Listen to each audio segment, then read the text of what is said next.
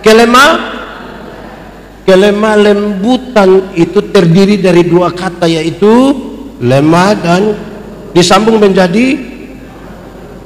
Saya kadang-kadang begini, kami suami-suami di timur ini seringkali hanya sampai di lemah saja, lembut tidak. Kalau sudah lemah baru mengerti kelembutan. Kalau sudah sakit, sudah mau mati, begitu tiba-tiba dia punya kelembutan itu tiada tara. Dia lihat dia punya istri berbilang, Mama, Tuhan Yesus baik. Itu kalau ada lemah. Tapi Tapi kalau dia ada kuat-kuat, mabuk, istri bilang, papa, cukup sudah. Ingat umur, ingat kita istri, ingat anak-anak. Dia bilang, paling mati. Baik papa sumati sudah baik, kasihan istri toh deh anak-anak. Besok pagi ya pinjol datang lagi, kita pusing dengan itu. Nah, kelemah lembutan itu bukan bicara perlahan-lahan. Maaf, saya punya kaki engkau injak. Itu bukan lemah lembut. Kelemah lembutan dalam Alkitab itu bukan berarti jalan permisi. Bukan itu. Kelemah lembutan itu adalah titik paling tengah di mana orang benar-benar marah dan benar-benar tidak marah, supaya dia marah pada waktu yang tepat. Karena ada satu orang punya kan dia marah setiap waktu. Marah pada waktu yang tepat. Marah pun marah dia punya sifat, bukan marah dia punya orang. Kelemah lembut. Untuk menegur kesalahanmu, aku tidak harus menjadi musuhmu. Kita kasih tahu. Dalam kelemah lembutan, pada tempatnya, pada waktunya, dengan cara yang benar. Kelemah lembutan. Kenapa? Berita yang kita dengar ada dua, benar atau salah. Sudah benar atau salah dikasih naik sedikit, penting atau tidak penting. Sudah naik penting atau tidak penting, dikasih naik sedikit lagi. Caranya betul atau salah. Sudah di situ dikasih naik tambah tinggi lagi. Menguntungkan siapa di situ? Menguntungkan saya atau menguntungkan persekutuan? Supaya sebentar kita bisa pakai ini untuk memainkannya dengan tadi yang saya sebut dengan kelemah lembutan, pada waktunya tepat, cara tepat, dengan sesuatu yang benar. Itu kelemah lembutan, penjelasan begitu yang Alkitab bilang. Saudara, supaya kalau ada orang malas kita marah, dia pemalas toh. Kami alami di kampung ini, kalau ada orang malas dia datang bilang, pendeta, saya tidak suka lihat yang kau punya muka yang kan itu marah dia pusat. Saudara bayangkan kalau suami istri bertengkar, baru tiap hari kita usir, tidak suka lihat dia punya muka. Wih, kapan kita hidup lama ini? Sudah 8 ke 9 sekarang terakhir. Satu tadi apa? 2, 3, 4, 5, 6, 7, 8, 9. Orang yang kuasai diri, orang yang tahu tujuannya mau kemana. Tujuannya mau kemana. Contoh, kalau saya dari sini keluar mau pergi ke kantor lurah, ada pilihan di situ, serong kiri atau, oleh karena saya tahu saya mau ke kantor lurah, saya ambil jalur yang menuju ke situ. Sampai sana ada perapatan lagi, ada teman panggil, sini dulu, saya mau ke kantor. Itu kuasai diri, dia tahu tujuan kemana. Dalam tujuan itu kita mengelola sejumlah hal. Contoh, saya dengan adik ini, kami dua mau perang ini, kami dua mau perang lawan musuh dari sana. Kami pegang senjata, kami dua merayap dari satu bangku ke bangku yang lain, satu bangku. Musuh juga merayap dari sana, satu bangku. Tiba-tiba saya injak dia punya sepatu. Menurut saudara dia marah saya atau tidak? Dia marah saya atau tidak? Tidak ada waktu untuk marah karena kami lagi fokus. Coba bayangkan kalau tidak ada musuh, kami dua pegang senjata, baru tiba-tiba saya muat kaki di dia punya sepatu. Minimal dia akan bilang, kau tidak ada mata. Orang yang fokus pada tujuan, tidak ada kesempatan bagi dia untuk iri hati, untuk bertengkar, untuk marah-marah, untuk banyak hal yang tidak penting bagi perjalanan menuju tujuan. Nah itu serius. Supaya kita bisa ukur kita ini kuasai diri atau tidak. Dari ke-9 hal ini saya ingin menyimpulkan paling tidak 2 hal kaitan dengan ulang tahun ke-27. Saudara lihat, dari kasih sampai apa tadi? Penguasaan diri.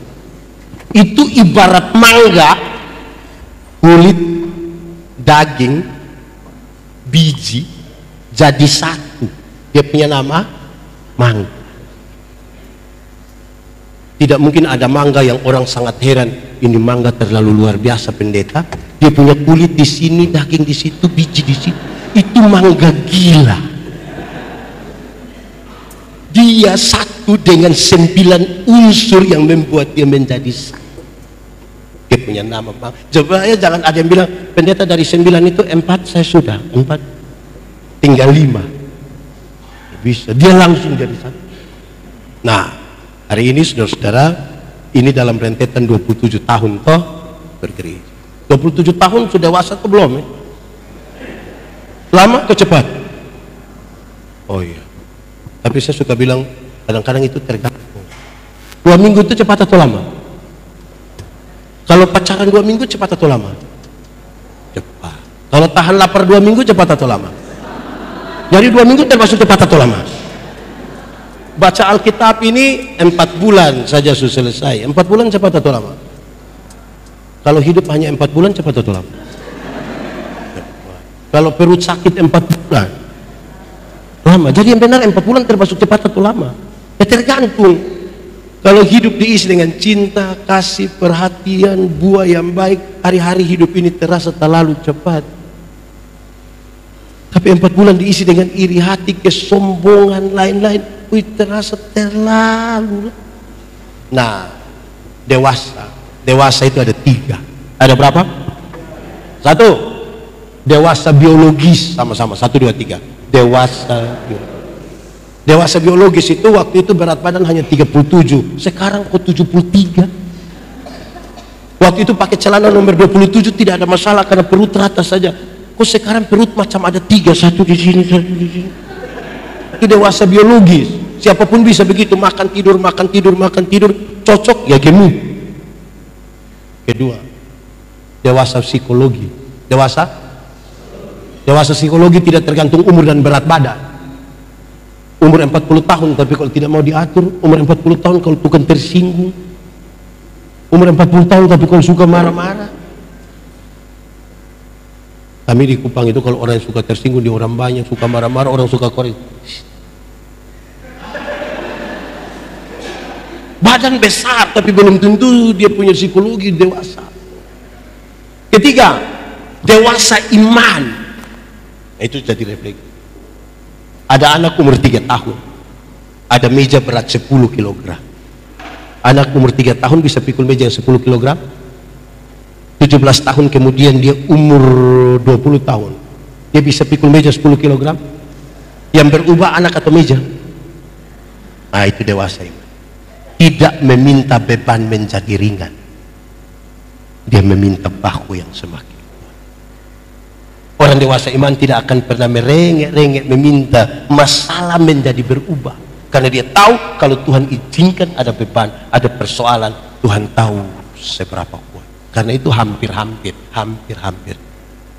orang dewasa iman tidak akan meminta orang lain berubah. Hampir-hampir begitu. Tapi siapa yang berubah? Kadang-kadang kita sibuk untuk orang lain berubah, lupa rubah diri sendiri. Itu jadi tantangan buat kita. Kita berpikir lagi, berefleksi lagi, dan terus menjalani. Tidak ada orang yang selesai dengan Tuhan, tidak ada. Tapi dia diberi kesempatan untuk berjalan bersama-sama dengan Tuhan dalam pergumulan dia tiap-tiap waktu. Tuhan memberkati kita. Mari kita tunduk kepala di hadapan Tuhan. Aku berkata kepadamu, kasihilah musuhmu, berbuatlah baik bagi yang membencimu, mintalah berkat bagi yang mengutuk, berdoa bagi yang mencacimu. Kalau pipi kirimu ditampar, berikan juga pipi kanan. Aku yang memilih kalian.